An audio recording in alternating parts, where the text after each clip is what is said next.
नाज़रीन, अवामी न्यूज़ में खबरन जो सिलसिलो जारी है। इन वक्त असीं तव्हांखे राणीपुर खां ख़बर ॾींदा हलूं त राणीपुर ڀرسان ॻोठ पयालो लाड़क जे रवासिन Mukhtiar Hussain Larak, Ikhtiar Hussain Larak national press club Ranipur पहुची SHO सोबोदेरो गुलाम मोहम्मद बोज़दार ऐं सोबोदेरो पुलिस जे एहलकारनि जी ज़्यादतियुनि ख़िलाफ़ एहतजाज कंदे चयो त सोबोदेरो पुलिस असांजो जीण जंजाल करे छॾियो आहे। मुख़्तलिफ़ तरीक़नि सां असांखे परेशान करे लखे रुपया रिश्वत तलब कई पई वञे।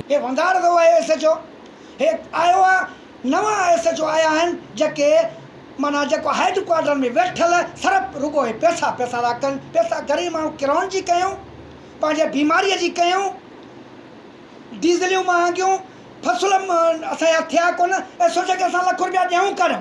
हाणे मां पंहिंजे भाउ लाइ न्यापो कयोमांसि, विच ते माण्हू मोकिलियोमांसि, मूंखे चई लख रुपया ॾे न त मां इन खे बि जेको आहे चालान कंदुसि। मां चयो लख छा, पर हिकिड़ो 100 बि न ॾींदुमि, पर मां तोखे हर क्वारंट में देखींदुसि जेको आहे। वधीक ख़बरनि ऐं तफ़सील जे लाइ विज़िट कयो असांजी वेबसाइट awamiNewsHD.com ऐं ॾिसंदा रहो अवामी न्यूज़ HD।